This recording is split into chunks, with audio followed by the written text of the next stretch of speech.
जय श्री राधे भक्तों, आज हम आपके लिए यहाँ पर श्रीमद् देवी भागवत के दूसरे स्कंद के अध्याय 1 और 2 की कथा लेकर आए हैं, जो है देवी सत्यवती और भगवान व्यास के प्रकाट्य की कथा।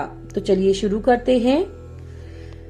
ऋषियों ने कहा, सूत जी, आपकी ये अस्पष्ट वाणी महान आश्चर्य उत्पन्न कर रही है। हमारे मन में बहुत सारे प्रश्न उत्पन्न हो गए हैं। पहली बात तो ये कि जब पतिव्रता सत्यवती पिता के घर पर थीं, तब उनसे व्यास जी का जन्म कैसे हुआ? फिर इस स्थिति में राजा शांतनु ने सत्यवती से विवाह करके 2 पुत्र क्यों उत्पन्न किए?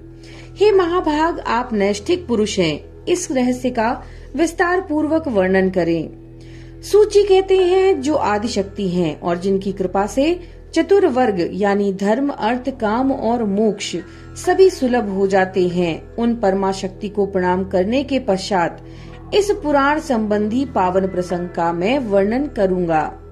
विशेषता तो ये है कि भगवती जगदम्बिका का वांग्मय बीज मंत्र किसी बहाने भी मानव के मुख से निकल जाता है तो उसे अविचल सिद्धि प्राप्त होती है।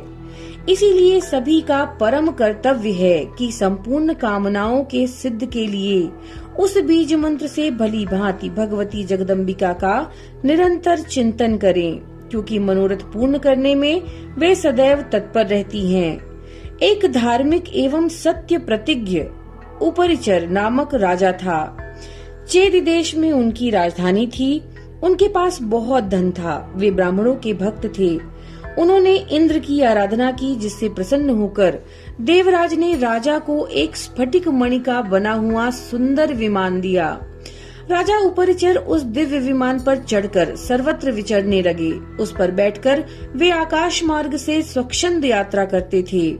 उस विमान का भूमि से संपर्क नहीं होने पाता था। वे प्रतिदिन धार्मिक कृत्य करते। संपूर्ण जगत में उनकी ख्याति हो गई। उनकी सुंदरी पत्नी का नाम था गिरिका। राजा उपरिचर के 5 पुत्र थे। सभी बड़े बलिष्ठ और अमित तेजस्वी थे। राजा ने उन पुत्रों को अलग अलग देशों में अभिषिक्त कर दिया था। एक समय की बात है, राजा उपरिचर की स्त्री ऋतुमती थी।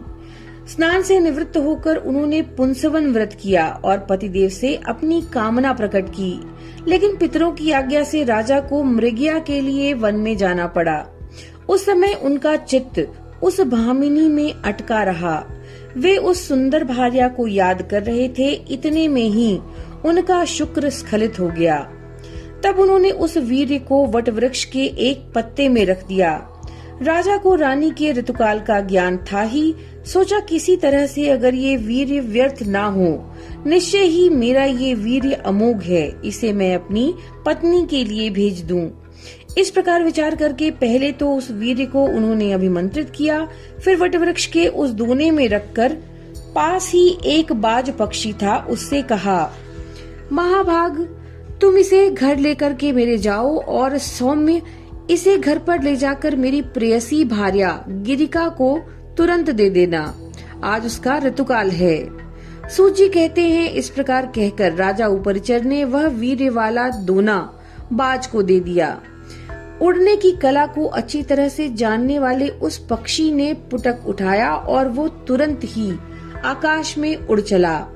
चोंच में दोना लिए आकाश मार्ग से उड़ा जा रहा था। इतने में एक दूसरे बाज ने उसे देख लिया।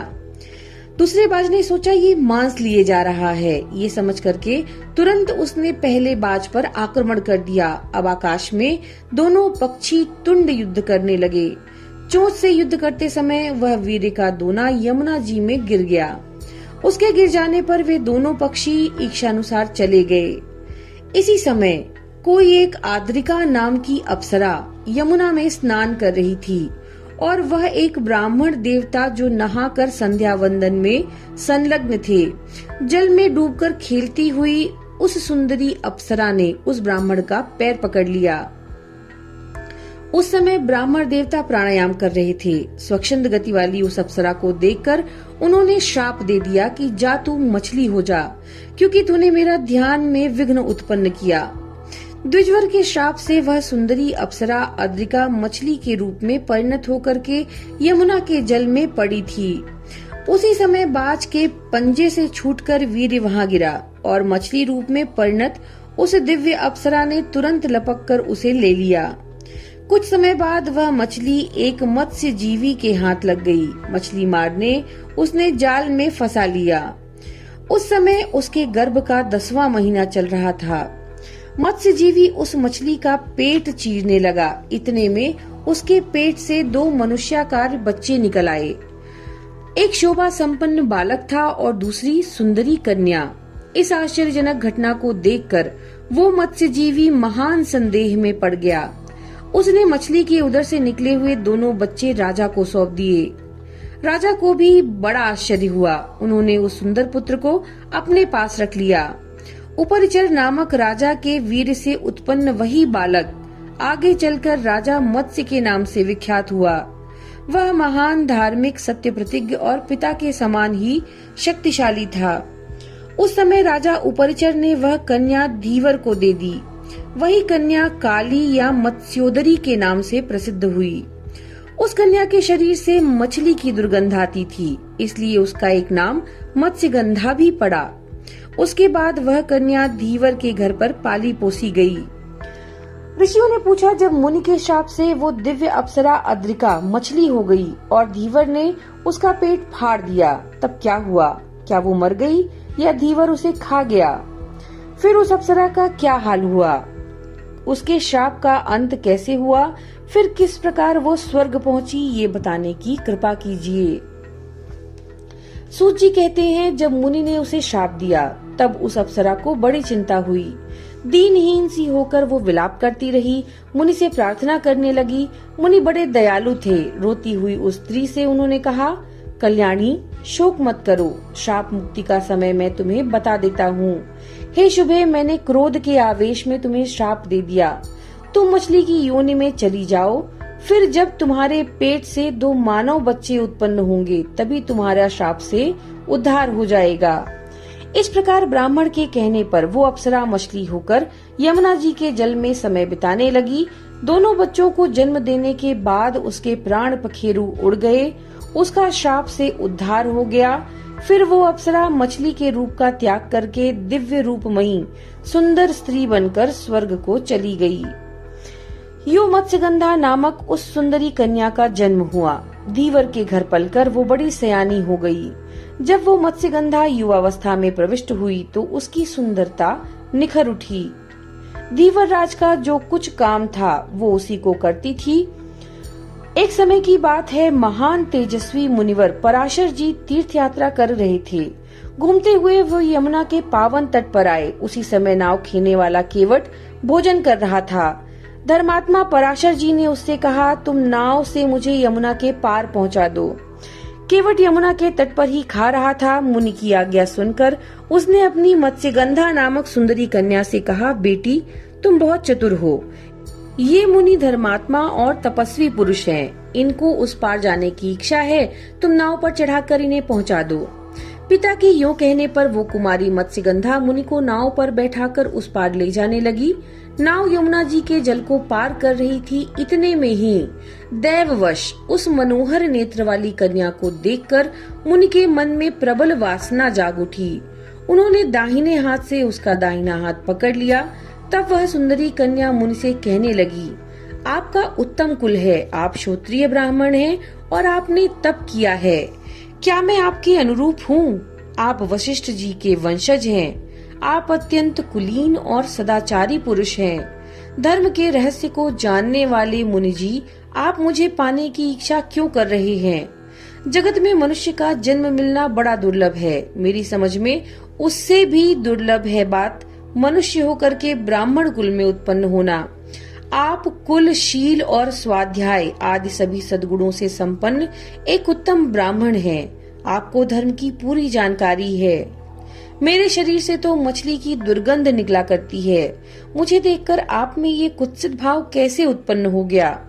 उसने मनी मन सोचा, ये ब्राह्मण वस्तुतः बड़ा मूर्ख है, पर यहाँ है भी कौन जो इसकी इच्छा के विरुद्ध काम कर सके। यूं विचार कर मत्स्यगंधा ने मुनिवर पराशर जी से कहा, महाभाग धैर्य रखिए, अभी मैं उस पार चलती हूँ। सूत जी कहते हैं नौका उस पार चली गई। उनसे वह कहने लगी, मुनिवर मैं दुर्गंधा हूँ, दोनों समान रूप वाले हो तभी संयोग का सुख मिलता है। मत्स्यगंधा के इस प्रकार के वचन निकालते ही पराशर जी ने अपने तपोबल से कस्तूरी की गंध वाला उसे बना दिया और वह सुगंध 4 कोस तक फैल गई। तब मुनि जी से वह योजन गंधा कल्याणी सत्यवती कहने लगी कि मुनिवर ये जन समाज देख रहा है और उस तट पर मेरे पिता हैं। ये पाशविक कर्म बड़ा भयंकर है, मनुष्य को रात के समय ही इसे करना चाहिए, दिन में करना निषिद्ध है, ऐसी शास्त्राज्ञा है। अभी आप इच्छा को रोके रखिए, अन्यथा जगत में असहनीय अपवाद फैल जाएगा।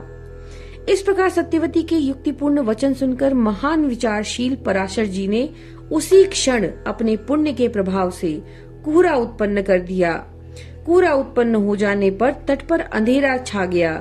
तब सत्यवती ने कोमल वाणी में मुनि जी से ये वचन कहे, हे विप्रवर, मैं कुंवारी कन्या हूँ, आप तो इच्छानुसार चले जाएंगे, आपका वीर्य व्यर्थ नहीं हो सकता, फिर मेरी क्या गति होगी?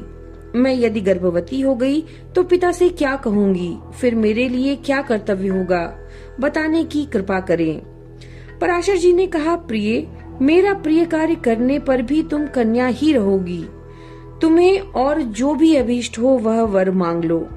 सत्यवती बोली, सम्मान प्रदान करने वाले मुनि जी, आप ऐसी कृपा कीजिए जिससे जगत में मेरे माता पिता इस रहस्य को न जान सकें, मेरा कन्या व्रत भंग न होने पाए, मेरे आपके समान ही अत्यंत अद्भुत शक्तिशाली पुत्र उत्पन्न हो, मेरी ये सुगंध सदा बनी रहे और मैं सदा नव युवती बनी रहूं। पराशर जी ने कहा, सुंदरी सुनो, तुम्हारा पुत्र भगवान विष्णु का अंश होगा, त्रिलोकी में उसकी प्रसिद्धि होगी। किसी अदृष्ट कारण से मैं आज तुम पर आसक्त हूँ। आज से पहले कभी मेरा मन किसी पर न लुभाया। सुंदरी अप्सराएं मेरे सामने आईं, उन्हें देखकर भी मैंने कभी धैर्य का बांध टूटने नहीं दिया। तुम समझ लो इसमें अवश्य कोई रहस्यमय कारण छिपा है, अन्यथा तुम दुर्गंध को देखकर भला मैं कैसे मोहित होता। हे प्रसन्न वदने, तुम्हारा पुत्र पुराणों का रचयिता होगा, वेद के रहस्य को समझकर उसे 4 भागों में बांट देगा, तीनों लोकों में उसकी प्रतिष्ठा सुस्थिर रहेगी। सूत जी कहते हैं, मुनिवर के यूं कहने पर सत्यवती अनुकूल हो गयी। तत्पश्चात यमुना के जल में स्नान करके मुनिवर वहां से तुरंत पधार गए। सत्यवती भी पिता के घर लौट गयीं और उसी क्षण उन्हें गर्भ हो गया। समयानुसार सत्यवती ने यमुना के द्वीप में ही पुत्र उत्पन्न किया। वह बालक जान पड़ता था मानो कोई दूसरा कामदेव हो। तेजस्वी पुत्र उत्पन्न होते ही बढ़ गया। अपनी माता से कहने लगा, माँ, मुझ में असीम शक्ति है, मन को तपोनिष्ठ करके मैं गर्भ से प्रविष्ट हुआ हूँ। अब तुम इच्छानुसार जा सकती हो, मैं भी तपस्या करने चला जाता हूँ। जब तुम मुझे याद करोगी तभी मैं सामने आऊंगा। कभी तुम्हारे सामने अत्यंत कठिन परिस्थिति आ जाए तो मुझे स्मरण करना, मैं उसी क्षण तुम्हारी सेवा में उपस्थित हो जाऊंगा। तुम्हारा कल्याण हो। मेरे जाने में विलंब हो रहा है, तुम चिंता छोड़कर आनंद से समय व्यतीत करो। इस प्रकार कहकर व्यास जी वहाँ से चले गए। सत्यवती भी अपने पिता के पास चली गयी। सत्यवती जी यमुना द्वीप में व्यास जी को जन्म दिया। इसी से व्यास जी द्वैपायन नाम से विख्यात हो गए।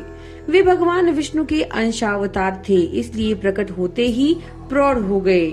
उन्होंने प्रत्येक तीर्थ में स्नान किया, उत्तम तपस्या की। इस कारण से पराशर जी की कृपा करने पर व्यास जी प्रकट हुए। कलयुग आ गया, ये जानकर उन्होंने वेदों की शाखाएं बना ली। वेद का विस्तार करने से उनका नाम वेदव्यास पड़ा। पुराण संहिताएं तथा श्रेष्ठ महाभारत सब उनकी रचनाएं हैं। वेदों का विभाजन करके उन्होंने अपने शिष्यों को पढ़ा दिया। सुमंतु, जैमिनी, पैल, वैशंपायन, असित, देवल और अपने पुत्र शुकदेव जी, ये सभी उनके शिष्य थे। सूत जी कहते हैं, मुनिवरों, सत्यवती एवं व्यास जी के पवित्र जन्म से यही सब कारण है। महाभाग मुनियों, इनकी उत्पत्ति के प्रसंग में कोई संदेह नहीं करना चाहिए। महान पुरुषों के चरित्र की समालोचना करना अनुचित है, न उनके सभी आचरणों का अनुकरण ही करना चाहिए। मुनिवर पराशर जी के गुण ही ग्रहण करने योग्य हैं। पराशर जी धर्मज्ञ पुरुष हैं। जिस काम को नीच जन करते हैं उसमें उनकी प्रवृत्ति होने की क्या संभावना, किंतु व्यास जी प्रकट होने वाले थे, यही उस कार्य में कारण छिपा था। आश्चर्यजनक इस प्रसंग को मैंने कह सुनाया। जो पुरुष इस पवित्र उपाख्यान को सुनता है उसकी दुर्गति नहीं होती, वो सदैव सुखी रहता है। तो भक्तों, ये थी अध्याय 1 और 2 की कथा। नमो नारायण।